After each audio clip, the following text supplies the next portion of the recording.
Partai Demokrasi Indonesia Perjuangan atau PDIP buka suara atas niat Partai Nasional Demokrasi atau Nasdem yang bersedia menampung kadernya Ganjar Pranowo. Sekretaris Jenderal DPP PDIP Hasto Kristianto menyinggung kaderisasi sebagai fungsi partai.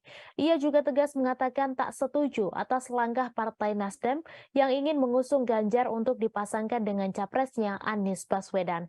Saat ditemui di Surabaya pada Jumat 11 November, Hasto menekankan tugas partai politik untuk mencetak calon pemimpin, sehingga alih-alih membajak kader partai lain, sebuah parpol seharusnya bisa membentuk figur pemimpin sendiri. Ia menyarankan agar Partai Nasdem mengikuti aturan kaderisasi sesuai yang sudah diatur dalam Undang-Undang Dasar 1945. Antara lain adalah menyiapkan kaderisasi dari sosok internal partainya sendiri. Sebagaimana diketahui, nama Ganjar beberapa kali memuncaki berbagai hasil survei terkait capres pilihan. Namun sampai saat ini PDIP terus bungkam terkait calon yang akan diusung. Alih-alih nama Ketua DPP PDIP Puan Maharani sempat digaungkan akan menjadi pilihan partai.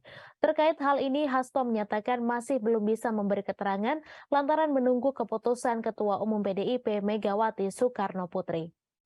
Sebelumnya, wacana untuk menampung Ganjar menjadi kader Partai Nasdem dinyatakan oleh Ketua DPP Partai Nasdem, Willy Aditya, pada Rabu 9 November. Menurut Willy, pihaknya bisa saja menggait kader yang tidak tertampung partai untuk menjadi cawapres yang dipasangkan dengan Anies. Sebelumnya disebutkan bahwa Gubernur Jawa Tengah Ganjar Pranowo dan mantan Gubernur DKI Jakarta Anies Baswedan dinilai memiliki kondisi yang hampir mirip. Pendapat ini disampaikan oleh pengamat politik Universitas Diponegoro Teguh Yuwono. Seperti diketahui, Anies Baswedan dan Ganjar Pranowo sama-sama menerima banyak dukungan dari beragam pihak untuk maju sebagai calon presiden di 2024 nanti. Namun sampai saat ini baru Anies yang resmi maju sebagai capres usungan Partai Nasional Demokrat atau Nasdem. Teguh melihat pada dasarnya Anies dan Ganjar memiliki kondisi yang hampir serupa. Keduanya sama-sama memiliki pendukung yang banyak yang mendorong kedua tokoh tersebut untuk maju di 2024. Teguh lalu merujuk kepada sebuah survei di mana elektabilitas Ganjar begitu tinggi, berada di angka 20%.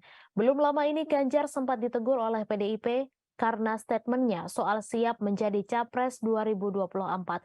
Ganjar selesai ditegur menyatakan bahwa dirinya tegak lurus dengan keputusan Ketua Umum PDIP Megawati Soekarno Putri yang memegang hak prerogatif menentukan Capres PDIP di 2024 nanti.